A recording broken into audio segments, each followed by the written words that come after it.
Someone stole your cross? Yes. That is a damn shame. Who would do something like that? Jews.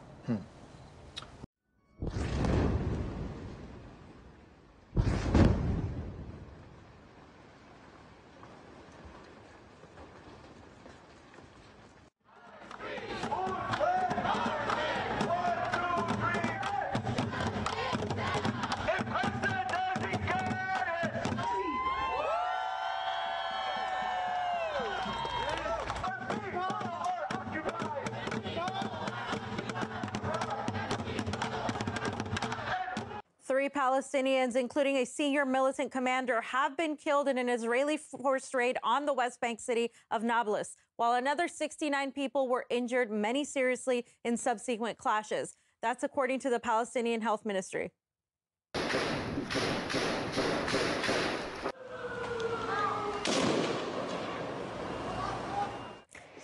Clashes erupted after the raid, with protesters throwing stones at Israeli troops who responded by firing at the crowds. Doctors are reported to have treated almost 70 gunshot victims, with at least 4 of them in critical condition. Meanwhile, a pro-Palestinian activist has blasted social media platforms for banning his post mourning a child killed in Israel's recent attacks on Gaza. British rapper Low Key says his post of a 5-year-old Palestinian girl killed in a recent attack on the Gaza Strip was shadow banned after Meta platforms, including Facebook and Instagram, marked it as violent and linked to dangerous organizations. Low Key claims the content was censored after an alert from the Israeli cyber unit. Facebook, meanwhile, has previously blamed artificial intelligence for mistakenly banning similar content. Palestinian activists, though, have claimed that since the start of 2022, the number of content takedown requests submitted by Israel has increased by 800%. Israel, meanwhile, has lauded its cyber unit in the past for being hugely successful in getting online content removed. Social media advocate Mona Shtaya says Palestinians are deliberately gagged to cover up violations by Israel. Censoring Palestinian voices and silencing Palestinian voices, shadow banning us and censoring our content is affecting how we can share our stories, how we can document the war crime violations that people are exposed to on the ground. Our narrative is being censored online, and this contributes to silencing our voices, stereotyping us. This has a bigger impact whenever, like, we are talking with the international audience, whenever we are talking with a pro-Palestinian audience who are trying to get to know what's happening there on the ground. They can't get the full picture because our content is basically censored. So whenever we are trying to share stories of Palestinians who were killed during those attacks, it's also censored from the social media companies. And this means that this is like contributing to silencing our voices and preventing us from documenting human rights violations that we are exposed to.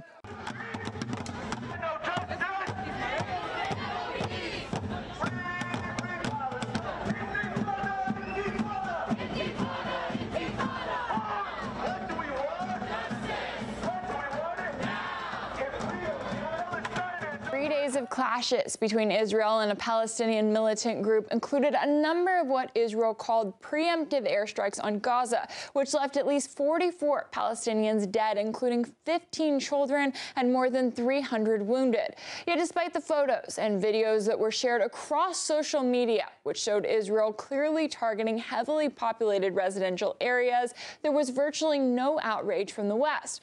In fact, President Biden has praised the money the U.S. spent on the Iron Dome system and says that it saved countless lives in Israel. And he's not the only one turning a blind eye to the collateral damage in Gaza. We absolutely fully support Israel's right to defend itself against terrorist groups that are taking the lives of innocent civilians in Israel. The UK stands by Israel and its right to defend itself. We condemn terrorist groups firing at civilians and violence which has resulted in casualties on both sides. We call for a swift end to the violence. France condemns the firing of rockets into Israeli territory and reiterates its unconditional commitment to the security of Israel. The focus was mainly on Israel's right to defend itself, with no questions asked as to why dozens of Palestinian civilians were being killed while the Israeli death toll remains at 0. It's clearly a very different approach than the one Western leaders have taken in recent months, where they mourned every Ukrainian casualty that was reported and used it to condemn what they called Russian brutality. The UK stands united in condemning Russia's reprehensible behaviour. There are no shades of grey in this conflict. It is about right and wrong. We can't become numb to this. We can't normalize this. This is the reality of what's going on every single day, as long as Russia's brutality against Ukraine continues. That's why it needs to come to an end. La justice internationale doit passer. International justice must prevail. Those who committed these crimes will have to answer for them. And speaking of concern over civilians being killed, those Western officials were nowhere to be found when Ukraine and its ultra-nationalists killed thousands in Donbass over the last 8 years. Not only are the tiers reserved for certain cases, but so is the selective terminology the West tends to use. In their eyes, Ukrainians are heroes who have a right to force their will over regions that have declared their independence. But it's the Palestinians who are labeled as terrorists, even as some of them live under an internationally recognized Israeli occupation. And the hypocrisy is plain to see as the headlines that praised Ukrainian defenders now condemn Palestinian militants. Outgunned but defiant, Ukrainian Twin Cities defenders ready for Russian attack. Palestinian militants fire rockets at Israel after Gaza airstrikes. And that's not the only double standard the West seems to have. President Biden spoke out on Sunday saying he welcomed the news of a ceasefire in Gaza while refusing to condemn his Israeli allies for the killing of civilians. However, the U.S. continues to refuse to encourage Ukraine to negotiate a truce with Russia. In fact, anyone who dares to try and do so has been met with allegations that they must be pro-Russian if they are advocating for peace in Ukraine. That includes former UK Labour Party leader Jeremy Corbyn. Pouring arms in isn't going to bring about a solution. It's only going to prolong and exaggerate this war. What I find disappointing is that hardly any of the world's leaders use the word peace. And he's not the only one. Former German Chancellor Gerhard Schroeder, Hungarian President Viktor Orban, and even Henry Kissinger have made similar statements, and they have all been accused of being Kremlin apologists. In fact, Ukraine appears to be the only place where the West is not allowed to mention peace. And yes, that's including the conflict between Kosovo and Serbia, where the EU was quick to set up talks, or the Taiwan Strait, where the G7 immediately called for stability in response to rising tensions between Beijing and Washington. Instead of urging for peace, Ukraine gets even more war, as the Biden administration has approved another $1 billion in lethal aid, which is notably one of its largest packages so far. An apparent reminder that nations are only allowed to defend themselves when the U.S. says they can, just as they are only allowed to pursue peace with their neighbor if Washington is on board with the plan.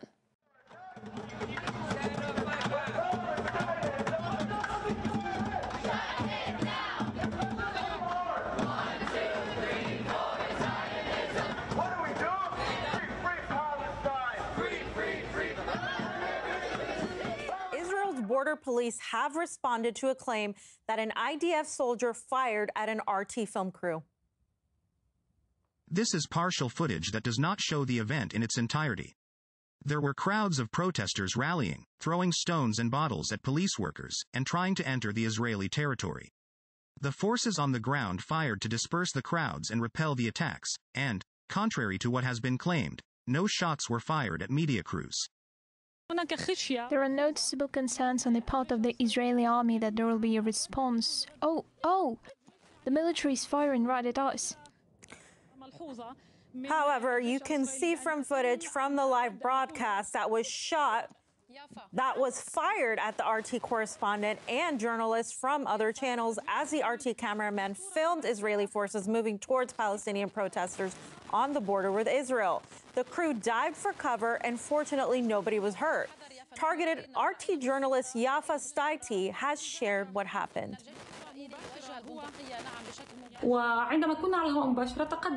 When we were on air, an Israeli military vehicle drove up from a side street. There were 2 streets between us and the site of the clashes. A military car drove up and stopped right in front of us. We were a few meters away from this military vehicle, and when the cameraman started filming, this car approached us, and one of the soldiers turned and pointed his rifle at us. This forced us to leave the cameras and run towards our car. We stayed in the car. The shooting of tear gas grenades began. Our cameraman came back to pick up the camera. He shouted to the soldier, "I'm a journalist." Nevertheless, the use of tear gas grenades continued. We got back into the car again. We didn't leave it until the presenter who saw the army leaving the street said that they had gone. We returned to pick up our equipment. After that, we left. In fact, it struck us to some extent because we were standing at this place before the arrival of the army. The army saw us there. We were wearing clothes clearly marked with press. When the cameraman saw that the soldier had begun to raise the rifle, he changed the direction the camera was pointing, making it clear to the soldier that he wouldn't film and there was no need to shoot or use tear gas grenades and so on. In fact, it shocked us, and it was scary. It was very scary to see these events. In the end, we were able to leave the place without harm to anyone from our group.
That is a damn shame.